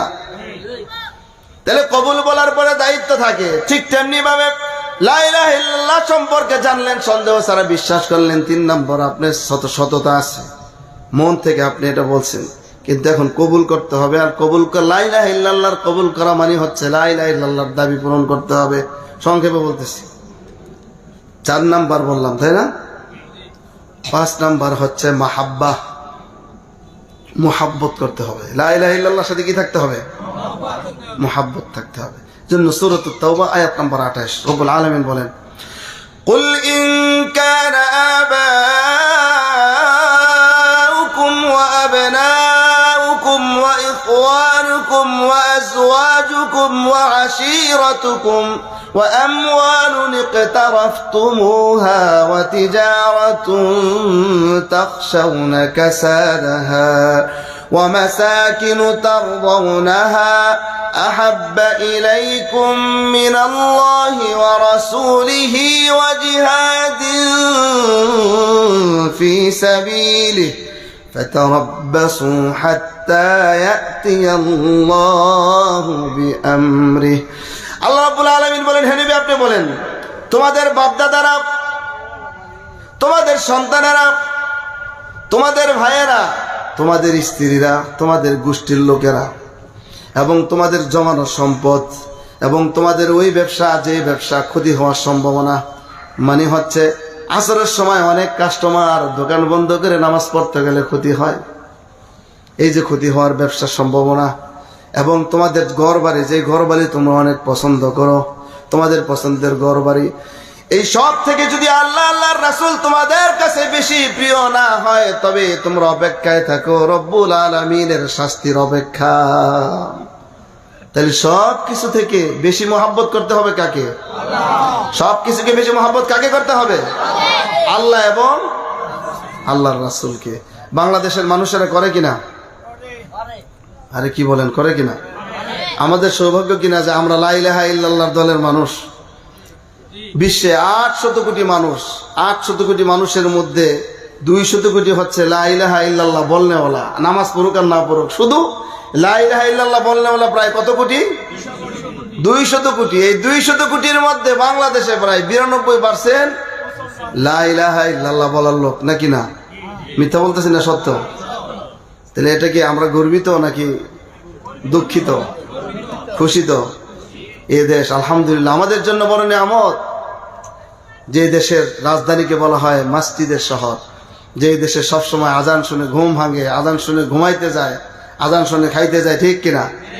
এদেশে আল্লাহ আকবরের সুরে সূর্য ওঠে, এদেশে আল্লাহ আকবরের সুরে সূর্য ডুবে, এদেশে আল্লাহ আকবরের সুরে সূর্য ওঠে, এদেশে আল্লাহ আকবরের সুরে সূর্য ডুবে, এদেশের মাল্লা মাঝি কিষান মজুর সবার ঠোঁটে শুনো রে লা ইলাহা ইল্লাল্লাহর জিকির উঠে, ঠিক না? এদেশের মাল্লা মাঝি কিষান মজুর সবার ঠোঁটে শুনো রে লা ইলাহা ইল্লাল্লাহর জিকির উঠে, ইমানের তপ্ত আগুন জ্বলছে সবার বুকে বুকে, সে আগুন দেশ হতে দেশ দেশান্তরে ছাড়তে হবে, ঠিক কিনা? সেই আগুন দেশ হতে দেশান্তরে জ্বালতে হবে। দেশে আল্লাহু আকবারের সুরে সূর্য উঠে, এদেশে আল্লাহু আকবারের সুরে, এদেশের পথে ঘাটে, এদেশের বাজার হাটে, এদেশের গঞ্জে গ্রামে তাসবিহ হাতে খোদার নামে কত বীর আউলিয়ারা অশ্রু জড়ায় গভীর রাতে। যে দেশের সন্তানেরা কোরআন বুকে মক্তবে যায়, যে দেশের সন্তানেরা মক্তবে যায় কোরআন বুকে, সে দেশে আল কোরআনের শাসন কায়েম করতে হবে। কি ব্যাপার? হ্যাঁ, নারাজ হয়ে গেছে, দেখছেন উঠে যেতেছে। এই কথাটা বলার পরে উঠে গেছে। না না, এমনি এমনি যতটা ঠিক করতে গেছে। আল্লাহু আকবার। এদেশের জলে স্থলে, এদেশের ফুল ফসলে, এদেশের জলে স্থলে, এদেশের ফুল ফসলে, এদেশের সবুজ মাটি সবুজ ঘাসে সবুজ বনে, এদেশের সবুজ মাটি সবুজ ঘাসে সবুজ বনে, মদিনার সবুজ মিনার জ্বলছে উঠে দুই নয়নে। এদেশের শিকড় তো নাই, এদেশের শিকড় তো নাই দিল্লি কিংবা ওয়াশিংটনে, এদেশের শিকড় গুলি জড়ে আছে দূর আরবে। ঠিক কিনা? কাজে যারা ষড়যন্ত্র করে ইমান থেকে আমাদেরকে দূরে সরাতে চাও, তোমাদের এই ষড়যন্ত্রে তোমরা সফল হতে পারবে না। এই কয়েকদিন আগে একটা ষড়যন্ত্র মাথাচাড়া দিয়ে উঠছিল, আলহামদুলিল্লাহ ইনশাআল্লাহ চেঞ্জ হয়ে যাবে। বাংলাদেশে এটা করা সম্ভব।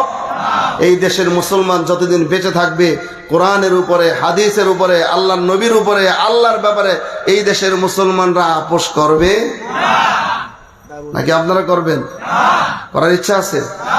ইমানের তেজ আছে তো? কোত্থেকে থাকবো? ওই যে শুধু লা ইলাহা ইল্লাল্লাহ মুখে বলি, শর্ত 7টা নাই, 4টা গেছে, 5টা চলতেছে, আর বলতেছি 2টা। ওই যে লা ইলাহা ইল্লাল্লাহ শর্ত নাই, আমরা সুরতে আছি, হাকিকতে নাই। হাকিকত বুঝেন? যেমন ধরেন মাটির একটা বড় হাতি, এটাকে বলা হয় সুরত। হাকিকত নাই, রু নাই ভিতরে। মাটির বড় একটা হাতি, রু নাই, আছে নাই।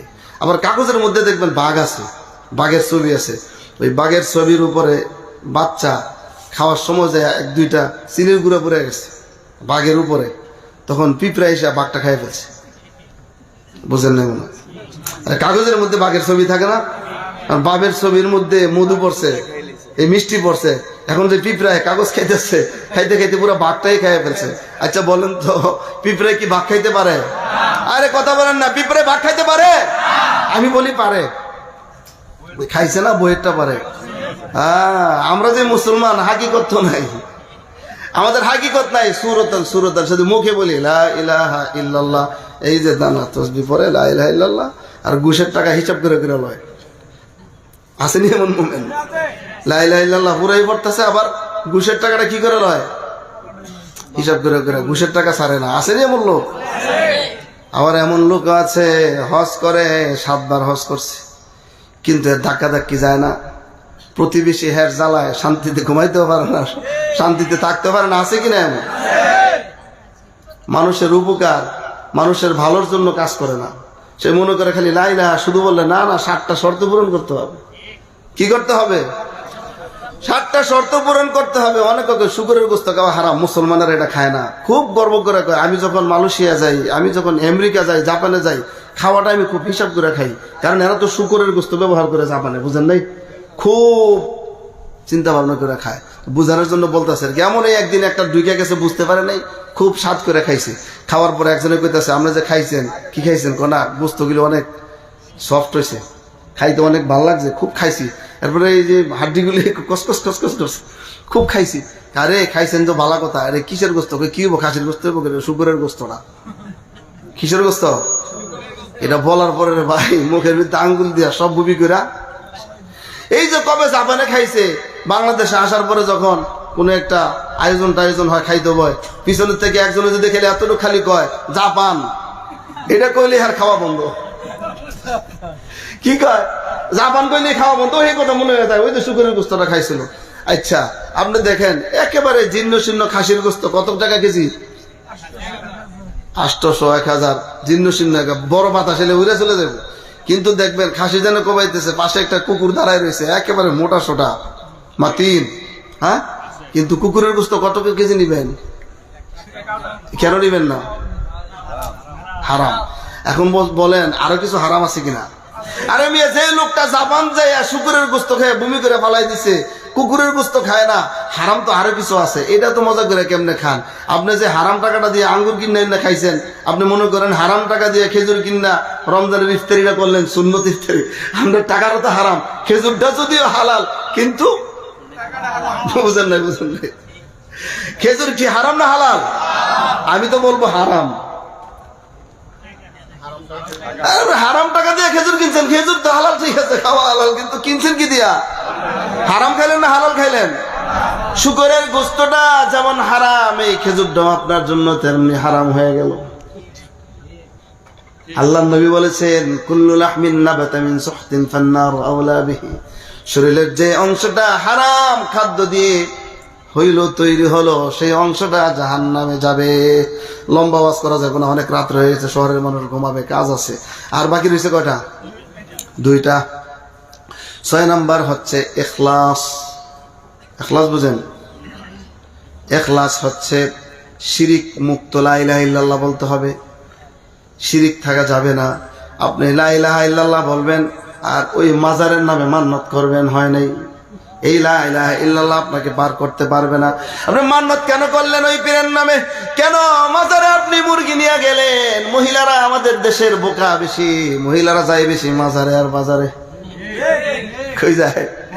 ওদের খুব পছন্দ। আর মহিলারা কইব হুজুর একটা আনছে, আমাকে বিরুদ্ধে হয়ে গেছে। মহিলাদের বাজার অনেক পছন্দ, মাজারও অনেক পছন্দ। স্বামী থাকে বিদেশ, বুঝেন নাই? এখন বুড়া বাবারাও দেশও আছে, মাসে মাসে পয়সা পাঠায়। এখন বুড়া বাবা যে বাজারটা করে আনে, বউ খালি অপছন্দ করে। কি আনছেন? লোক বয়সী ফোটা লেগে রয়েছে। মাছ আনছেন, আপনি কাকনা দেখে আনবেন না, লাল না হলুদ হয়ে রয়েছে। আপনি গুস্ত আনছেন, এটা আপনি সকালের বাসিটা লয়েছেন, বালান তারেন না। বারবার বারবার পোলার বউ যখন গেলে এগুলি ভুল ধরে, বুড়া বাপ এক সময় যাও তো তুমি বাজার করো, তো আমি ছেড়ে দিলাম। বউ মনে মনে এটা লেগে গেছিলাম। এখন মাশাল্লাহ বউ যখন বাজার করে টাটকা টাটকা করে, বোঝেননি কেমনে করে? তরকারিওয়ালার নাম্বারটা লয়েছে, মাছওয়ালার নাম্বারটা লয়েছে। আর তরকারিওয়ালারা বুঝেনি তো, আপনি ঘরের থেকে সাহায্য মিলছে, জামাই থেকে কই, এখন ঘর থেকে খুব সাজুগুজু করে বাজারে গেছে, তরকারিওয়ালার নাম্বারটা লয়েছে। ভাইয়া, এত সুন্দর নরম ভাষায় ভাইয়া করে ডাক দেয়, তরকারিওয়ালার মনটা ঘুইলা থাকে। বোন, আপনি আমার বোন লাগে, আমার এই যত তরি তরকারি আছে সেরা সেরা আপনারা দিয়ে দিব, আপনারা খালি ফোন করেন, নতুন যেটা আইবো একবারে নতুন কপিটা আপনারা দিয়ে দিব কম দামে। বুঝেন না কথাটা? দরকার লাগে আমি গরমটা খাই আপনারা দিব, কারণ আপনার ভাইয়া কথাটা শুনলে আমার সহ্য হয় না, মনটা কি হয়ে যায়, জোড়াই যায়। এরপরে আবার গোস্তওয়ালার সাথে, এমন সবার সাথে বাজার, এখন বালা বালা বাজার, বুড়াই মনে মনে কয় সারা জীবন বাজার করলাম, বাজারে গেলাম, সবাই চিনে জানে, আমার এত ভালো দেয় না, মাশাল্লাহ বউটাই তো ভালো পারে। তো শয়তানের সফল কি বিফল? শয়তানের সফল না বিফল? এরপরে কি হইলো, এগুলি আর করার দরকার নাই। রাইতে বোকায় যাবেন কোন সময় বাইর, আপনারা তো ঘুরেন দিয়ে বাসা যে শুয়ে থাকবেন, আমি তো অনেক দূরে যেতে হবে। এরপরে যে কি হয়েছে আপনারা বুঝলেন, এরপরে ফোনে পড়ে যে কি হয় এটা বলারই দরকার নাই, আপনারা জানেন না কি হয়। এরপরে ওদের মন নরম বেশি, মাজারে এটা সেটা মান্নত করে। আচ্ছা বলেন তো, মাজারে কেন মান্নত করে? কেন করে জানেন? মাজারে যে শুয়ে আছে আল্লাহর ওলি, তারা যদি খুশি করা যায় তাহলে খুশি হবেন কে? দেখি সত্য না মিথ্যা? হ্যাঁ, এই যে ধারণা যে তারে খুশি করতে চাই, তারে খুশি করার জন্য মুরগি দেয়, ছাগল দেয়। এখন তারে খুশি করার জন্য মুরগি লিয়ে যাইতেছে, আসতে যাইতে এই তসবি একটা লইয়া খালি লা ইলাহা ইল্লাল্লাহ কইছে। একবারে সকালে 100 বার কইছে, 100 বার না 500 বার কইছে, বিকেলে 500 বার কইছে। কোন তো সওয়াব পাইবো না? পাইবো না। কেন পাইবো না? ইখলাস নাই। কারণ শিরিক যুক্ত, শিরক সগরা হোক আর কুবরা হোক, বড়টা আর সগীর, সগীর আর কাবির, শিরিক যুক্ত আছে কিনা? তাহলে বাতিল। ইখলাস থাকতে হবে। ইখলাসের ওয়াজ লম্বা আর করলাম না, এখানেই শেষ। হচ্ছে 6 নাম্বার। কারণ আল্লাহ বলেছেন, ওয়া মা উমিরু ইল্লা লিয়াবুদুল্লাহ মুখলিসিনা লাহুদ্দিন। সকল নবীর দায়িত্ব একটাই ছিল, এই দাওয়াত ছিল যে আল্লাহর সাথে শিরিক করা যাবে না। এখন 6 নাম্বার আসেন। 6 নাম্বার হচ্ছে ইনকিয়াদ, আত্মসমর্পণ করা, সারেন্ডার করা। লা ইলাহা ইল্লাল্লাহর সামনে সারেন্ডার, আল্লাহর সামনে সারেন্ডার করা। সারেন্ডার বুঝেন? আত্মসমর্পণ বুঝেন? একটু বুঝাই, বুঝাবো একটু। আত্মসমর্পণ হলো, ধরেন এখানে 3-4 জন ডাকাত র্যাবের হাতে ধরা পড়ছে, মানে র্যাব ওই দিক দিয়ে ঢুকে গেছে, ডাকাতদের হাতে অনেক অস্ত্র আছে, র্যাবেরাও গুলি করা শুরু করছে, এরাও গুলি শুরু করছে। কিছুক্ষণের মধ্যে ডাকাত 2টা মারা গেছে, 3টা আছে, ওদের হাতের অস্ত্র গুলিও শেষ। বলেন তো এখন এরা কি করবে? আত্মসমর্পণ কেমনে করে জানেন? এই অস্ত্র নিচে রেখা হাত উপরে উঠায়া, এটার একটা ভাষা আছে। ভাষাটা কি জানেন? নাকি নীরব ভাষা আছে, কিছু বলার দরকার নাই, কিন্তু একটা ভাষা আছে। বলেন তো ভাষাটা কি? ভাষাটা হলো, স্যার এতক্ষণ যা করছি ভুল করছি, এই হাত উঠাই দিলাম, এই বডিটা আমার ঠিক আছে, কিন্তু আপনার হুকুমে চলবো, লড়তাম না। এই যে দাঁড়াইছি, ডাইনেও যাবো না বামেও যাবো না, যদি ঘন্টা লেবো, যদি বলেন বসবো, আর যদি বলেন দাঁড়াবো, যদি বলেন দাঁড়ায় থাকবো 5 ঘন্টা, যদি বলেন এদিকে দৌড় দে তাহলে দৌড় দেবো। স্যার এই বডিটা আমার স্যার, কিন্তু আমার ইচ্ছা বলতে কিচ্ছু নেই। অস্ত্রগিরি নিচে পড়ে রয়েছে, আপনি নিয়ে যান, কিছু বলার দরকার নাই, খালি দাঁড়ায় থেকে চুপ করে। কিন্তু এই ভাষাটা আছে কিনা বুঝেন না আমার কথা? মনে হয় কিছু কথা আছে না, নীরব ভাবে বোঝা যায়। এটাই হচ্ছে সমর্পণ। এখন আমাদের দেশে কিছু মডার্ন মুসলমান বের হইছে। কেমন মডার্ন মুসলমান? এরা মুসলমানও বলে আমি নাস্তিক না, আবার বলে যে ইসলামের এই নীতিটা আমার পছন্দ হয় না। তাহলে হয়েছে সারেন্ডার? হয়েছে সারেন্ডার? সারেন্ডার মানে কি? সারেন্ডার কি অভিযোগ করা যায়? হ্যাঁ, এরপরে এই উত্থাপন করা যায়, এই কথা আর্গুমেন্ট করা যায় যে এটা আমি মানি না, এটা মানি, বা এটা করবো না, এটা করা যায়? এটা সারেন্ডার হয়? আবার এই কয়েকদিন আগে মিডিয়াতে দেখলাম আমাদের দেশে একজন নাম করা, আপনারা যেহেতু মিডিয়াতে সবাই দেখেন, বললে গিবত হবে না, বলা দরকার। এই লোকের নাম ব্যারিস্টার নিজুম মজুমদার। আপনারা চিনেন কি চিনেন না? না, আমার নাস্তিক আস্তিক কিছু বলার দরকার নেই, শুধু এতটুকু বলি। এই লোক মিডিয়াতে এসে বলতেছে যে আমি যে দাড়ি রাখছি এটা আপনারা ভাববেন না আমি আল্লাহর জন্য রাখছি। নাউযুবিল্লাহ। যে আমি যে দাড়ি রাখছি আপনারা ভাববেন না আবার আমি আল্লাহর জন্য রাখছি। তাহলে ভুল করবেন। তাহলে কেন রাখছেন? বলে করোনার সময়, কোভিড-19 সময় দাড়ি বড় হয়ে গেছে, আমার বন্ধু বান্ধবরা বলতেছে অনেক হ্যান্ডসাম লাগে।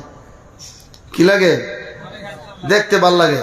বলতেছে যদি এইটা না হইতো আদারওয়াইজ আমি দাড়ি রাখতাম না, দাড়ি রাখছি হ্যান্ডসাম লাগে। এটা বলার পর আবার বলতেছে আমার ছেলে তো পছন্দই করে না দাড়ি রাখা, বিলকুল অপছন্দ করে, দাড়িকে ঘৃণা করে। আচ্ছা বলেন, কোন মুসলমান 1000 বার লা ইলাহা ইল্লাল্লাহ বলার পরে সারা দিন রাত্র লা ইলাহা ইল্লাল্লাহ বলে আর দাড়িকে ঘৃণা করে? বলেন তো মুসলমানের মধ্যে আছে কি নাই? আছে? কেন নাই? আপনি রাখতে পারেন না ভিন্ন জিনিস, কিন্তু অপছন্দ করলে ইমান থাকবে? ইমান থাকবে না। কেউ যদি বলে আমার নামাজ না পড়লেও চলবে, পরের এক জিনিস, কিন্তু যদি বলে নামাজ না পড়লেও চলবে, বলেন তো ইমান থাকবে? থাকবে না। কেন? সে সমর্পণ করে নাই, সেখানে এখানে সে উত্থাপন করতেছে, সে বিরোধিতা করতেছে, অস্বীকার করতেছে। ইমান থাকবে? এবার বড় গলায় এরা আবার বলতেছে যে আমি মুসলমান, আমি তো নাস্তিক না, মুসলমান। আমরা চাই আল্লাহ তাআলা ওদেরকে হেদায়েত দিক। বলেন আমি। এখন 7টা শর্ত যদি কেউ বলতে পারেন আমার পক্ষ থেকে পুরস্কার আছে। দেখি কে বলতে পারেন। আলোচনা শেষ। মাশাআল্লাহ। বলেন, বলেন বিসমিল্লাহ। হ্যাঁ, কাছে এসে বলেন। ওখানে বললেই ভালোই তো, সবাই শুনতো, সবাই শিক্ষা পাইতো আবার নতুন করে। আলহামদুলিল্লাহ। যদি বাংলা বলতেন তাহলে ভালো হইতো, কারণ সবাই তো এই আরবিটা বুঝে না। জ্ঞান অর্জন করা, বুঝলাম। 2 নাম্বার সন্দেহ ছাড়া। হ্যাঁ হয়েছে। সততা। হ্যাঁ হয়েছে। হ্যাঁ হ্যাঁ হয়েছে। 4 নম্বর হয়েছে। 5 নম্বর হয়েছে। 6 নম্বর। 6 নম্বর হয়েছে। ইখলাস। একটা বাকি আছে। আহসানতা বারাকাল্লাহু ফিক। আপনাকে আমার সবচেয়ে দামি বইটা উপহার দেব। আসেন আসেন আসেন আসেন আসেন। আমার অনেক পছন্দ হয়েছে। আজকের মাহফিল সফল। আজকের মাহফিল সফল। এই 7টা শর্ত ভাই সবাই বুঝছেন? আরেকবার একসাথে বলে দিই, এক কথাই বলে দিই যেন স্মরণ থাকে। নেন বিসমিল্লাহ। জাযাকাল্লাহ খাইর। খুশি হলাম। জাযাকাল্লাহ খাইর। আমার দেশি মানুষ আপনি 2500 টাকা আমাদের জন্য শুনতে। জাযাকাল্লাহ খাইর। বারাকাল্লাহু ফিকুম। এক নজরে বলে দিই, কষ্ট পাবেন? দেরি হইতেছে? শেষ। এইটাই শেষ আমার আলোচনা শেষ, আর লম্বা করবো না, এই তো শেষ। তো 1 নাম্বার হচ্ছে এই লা ইলাহা ইল্লাল্লাহর উপরে জ্ঞান অর্জন করতে হবে। তোতা পাখির মতো শুধু বললে চলবে না, জানেন না কিন্তু খালি তোতা পাখির মতো লা ইলাহা ইল্লাল্লাহ বললেন। এখন কথা তো হইলো লতা, খালি ভাই আরেক দিকে জায়গা। তোতা পাখি লা ইলাহা ইল্লাল্লাহ এটা বোঝানোর জন্য বলি। দেখেন, তোতা পাখির মালিক যেটা শিখে সেটাই বলে, সে কিছু বুঝে না। বুঝে না। তো তোতা পাখি শিকার করে এমন কিছু লোক ফাঁদ পাচ্ছে, ওখানে যায় দেখে তোতা পাখি বলতেছে শিকারি আসবে, ফাঁদ পাতবে, কিন্তু আমি ফাঁদে পা দিব না। এই কথা বলার পরে শিকারি রে আল্লাহ আল্লাহ আল্লাহ, এটা তো প্রশিক্ষণ প্রাপ্ত, এটা তো আমার ফাঁদে পা দিব না, নিয়ে যাই। লইয়া সব বাড়িতে গেছে। একজনের সাথে সাক্ষাৎ, কি রে ভাই আজকে একটা ময়না অনেকে গেছিলাম তো ময়না পাইছিলাম, কিন্তু ময়না এমন চালাকের চালাক, শিকারি আসবো ফাঁদও পাতবো কিন্তু আমরা ফাঁদে পাতবো না। কারে মিয়া ব্যাকল করা, তোতাই কি অর্থ বুঝে? তোতারে কে শিখাই দিছে? তোতা এটা কইছে, আপনি কয় আরে মিয়া এমনি কইতাছে, এটা আবার না বুঝবো না বুঝছে কয় আপনি কালকে যায় ফাঁদটা দেখেন কি হয়। পরে আবার পরের দিন গেছে, ফাঁদ পাচ্ছে, এবার বলতেছে তোতা পাখি শিকারি আসবে ফাঁদ পাতবে কিন্তু ফাঁদে পা দিব না, এটা বলতেছে আর পা দিতেছে। বুঝেন নাই? বলতেছে আর কি করতেছে? কেন দিতেছে বলেন? অর্থ বুঝে নেই। তো লা ইলাহা ইল্লাল্লাহর অর্থ বুঝতে হবে, এক নম্বর ইলম। 2 নম্বর হচ্ছে সন্দেহ ছাড়া বিশ্বাস। 3 নম্বর হচ্ছে সিদক, মুখে মনে এক থাকতে হবে। 4 নম্বর গ্রহণ করতে হবে। 5 নম্বর মুহাব্বত করতে হবে। 6 নম্বর ইখলাস থাকতে হবে। 7 নম্বর আত্মসমর্পণ হবে। আলহামদুলিল্লাহ, জাযাকুমুল্লাহু খায়রান। আলোচনা শেষ। আপনাদের কাছে আমার একটা আবেদন হচ্ছে, এটা আমার এখানে 3টা বই নিয়ে আসছে, আমার হাতের লেখা, ব্যবসার উদ্দেশ্য না। এটা প্রায় আমার মনে হয় খরচে 50 টাকা মাত্র। আত্মার পরিশুদ্ধি, এটা যদি পারেন 50 টাকা দিয়ে কিনে নিয়ে যাবেন। আরেকটা হচ্ছে দোয়া কবুল হয় না কেন, অনেকে অভিযোগ করে দোয়া কবুল হয় না, এত দোয়া করি, এটা নিতে পারেন 50 টাকা। আর এই বইটা, এটা প্রায় খরচ মনে হয় 180-র মতো, এটা 150 টাকা। মৃত্যু অনন্ত জীবনের সূচনা, এটা একদিনে ওয়াজ শুনে কি শুনবেন, 1 ঘন্টা 1.5 ঘন্টা 2 ঘন্টায়, এটা আপনার 1 বছরের ওয়াজ আছে। আপনার ঘরে আপনার স্ত্রী, আপনার ছেলে, আপনি পড়বেন, অনেক ফায়দা হবে। কি ফায়দা হবে কি ভাই?